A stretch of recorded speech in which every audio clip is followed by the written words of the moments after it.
আজি আপোনালোক আটাইকে মোৰ বিহুৰ স্পেচিয়েল ব্লগলৈ ৱেলকাম জনাইছোঁ। এয়া বহাগৰ বতৰত ফুলা এবিধ মোৰ বাৰীতে উপলব্ধ হৈছে, ফুলি উঠিছে দুপাহী কপৌ ফুল।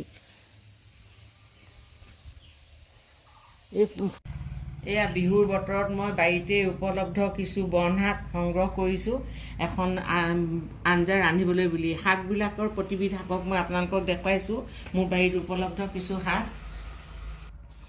আমাৰ অসমীয়া সমাজত প্ৰচলিত যি পৰম্পৰা বহাগত 100 এবিধ শাকৰ আঞ্জা খোৱা, সেই হেঁপাহতে মই এয়া সংগ্ৰহ কৰিছোঁ। যি বাৰীত উপলব্ধ হৈছে, হয়তো ইয়াত 100টা হৈ উঠা নাই, তথাপি এইখিনি শাকেৰে মই ৰান্ধিবলৈ বুলি তৈয়াৰ কৰি গোটাই লৈছোঁ। আপোনালোকে চাওক, এয়া এবিধ হ'ল শিমলুকণা বুলি কয়, এবিধ বনেই ঘাঁহজাতীয় বস্তু।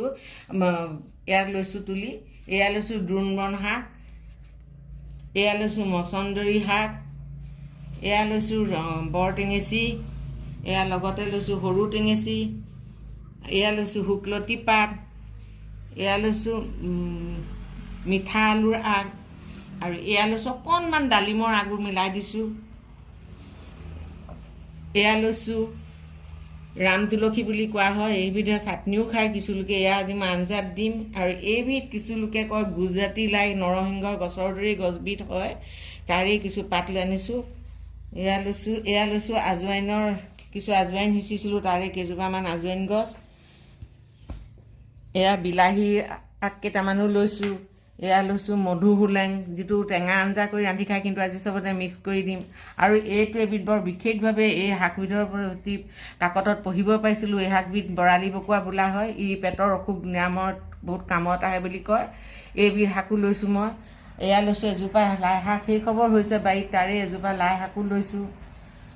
এইটো লৈছোঁ বহুতে পানী কলমৌৰ দৰে, ই পানীটো হয় মাটিটো হয়, উভয়তে হয়, মাটিকাদুৰীৰ দৰেই এবিধ শাক, এইবিধো লৈছোঁ। লগতে লৈছোঁ এয়া দুপৰ টেঙা পাত, এয়া লৈছোঁ তুলসী গছৰ আগ অকণমান, এয়া লৈছোঁ আজৱাইন দ্বীপ বুলি কয়, এইও মানুহে পকোৰা টুকুৰা ৰান্ধিলে তাত খাই, এয়া মই আজি আঞ্জাত দিম। এয়া লৈছোঁ অকণমান বন জালুক,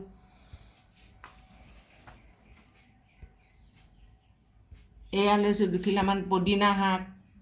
এইধৰণে কেইবিধমান শাক মই আজি গোটাই লৈছোঁ। এয়া লৈছোঁ অৰ্জুন গছৰ আগ, কুঁহি আগ দুটা।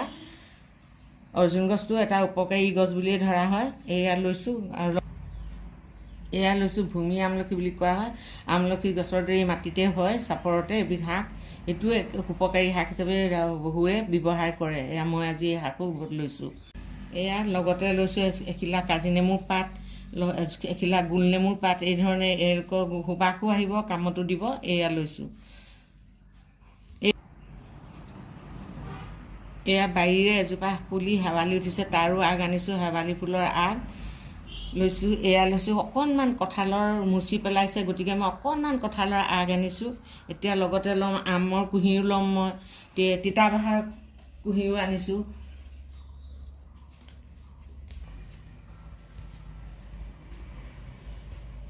এয়া তিতাবাহাৰ কুঁহিও আনিছোঁ, কেইটামান দিম। যদিও তিতা হ'ব, সকলোৰ লগত এই তিতাটো স্বাদযুক্তই হৈ পৰিব।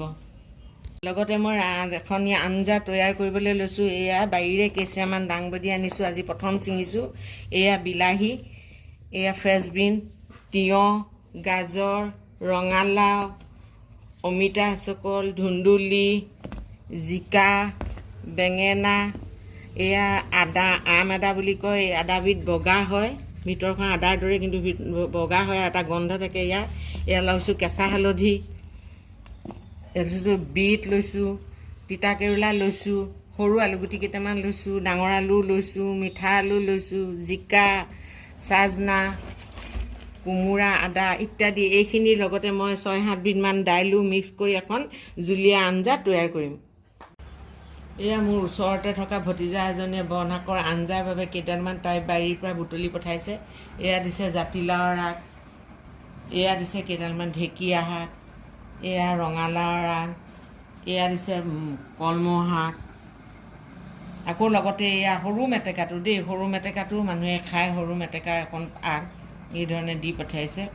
আৰু ময়ো ৰান্ধি তাইলৈ আঞ্জা পঠাই দিম। এই বন শাকবিলাক আৰু পাচলিবিলাক ৰন্ধাৰ আগত পৰিষ্কাৰ কৰি ধুই ল'ব লাগে।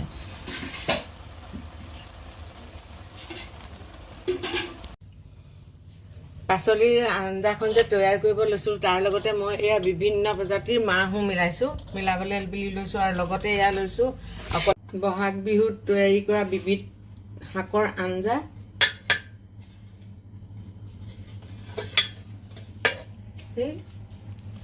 এয়া বিবিধ পাচলিৰে তৈয়াৰী আঞ্জা।